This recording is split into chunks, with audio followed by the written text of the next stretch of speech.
வணக்கம், இது உங்கள் தினக்கதிர். 41 பேர் உயிரிழந்ததாகவும் கட்சி அனைத்து பொது நிகழ்வுகளையும் இடைநிறுத்த வேண்டிய கட்டாயம் ஏற்பட்டதாகவும் கூறப்படும் துயரமான கரூர் சம்பவத்திற்கு பிறகு 2026 சட்டமன்ற தேர்தலுக்கு முன்னதாக தனது மாநிலம் தழுவிய அரசியல் பிரச்சாரத்தை மீண்டும் தொடங்க தமிழக வெற்றிக் கழகம் தயாராக தொடங்கியுள்ளது.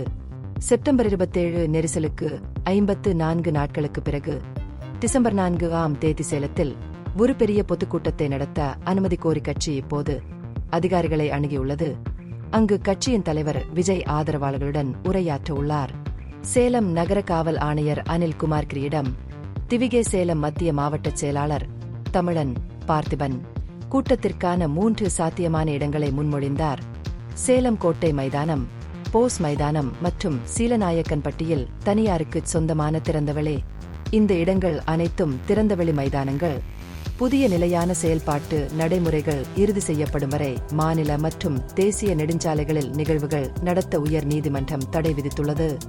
மனு சமர்ப்பிக்கப்பட்டுள்ளதாக பார்த்திபன் உறுதிப்படுத்தினார். மேலும் குறைந்தபட்சம் ஒரு இடத்திற்கு ஒப்புதல் வழங்கப்படும் என்று நம்பிக்கை தெரிவித்தார். கூட்டக் கட்டுப்பாடு, பாதுகாப்பு நடவடிக்கைகள் மற்றும் போக்குவரத்து மேலாண்மை தொடர்பான அனைத்து காவல்துறை அறிவுறுத்தல்களையும் குறிப்பாக கரூர் துயரச் சம்பவத்தை கருத்தில் கொண்டு பின்பற்ற கட்சி தயாராக உள்ளது என்றும் அவர் கூறினார்.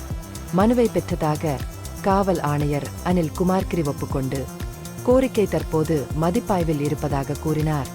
முன்மொழியப்பட்ட நிகழ்வு தொடர்பான அனைத்து பாதுகாப்பு மற்றும் பாதுகாப்பு தேவைகளையும் மதிப்பாய்வு செய்த பின்னரே இறுதி முடிவு எடுக்கப்படும் என்று அவர் குறிப்பிட்டார்.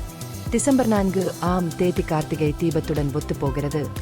இது பொதுவாக அதிக மக்கள் கூடும் நாளாகும் என்பதையும் காவல்துறை பரிசீலித்து வருகிறது. சாத்தியமான சவால்களை அதிகாரிகள் மதிப்பாய்வு செய்யும் போது கரூர் சம்பவத்தை தொடர்ந்து நிறுத்தி வைக்கப்பட்டிருந்த அதன் பொதுச் சேவை திட்டங்களை மீண்டும் தொடங்க டிவிகே நம்புகிறது.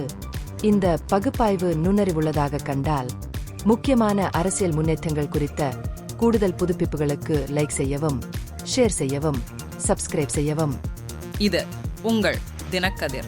நன்றி.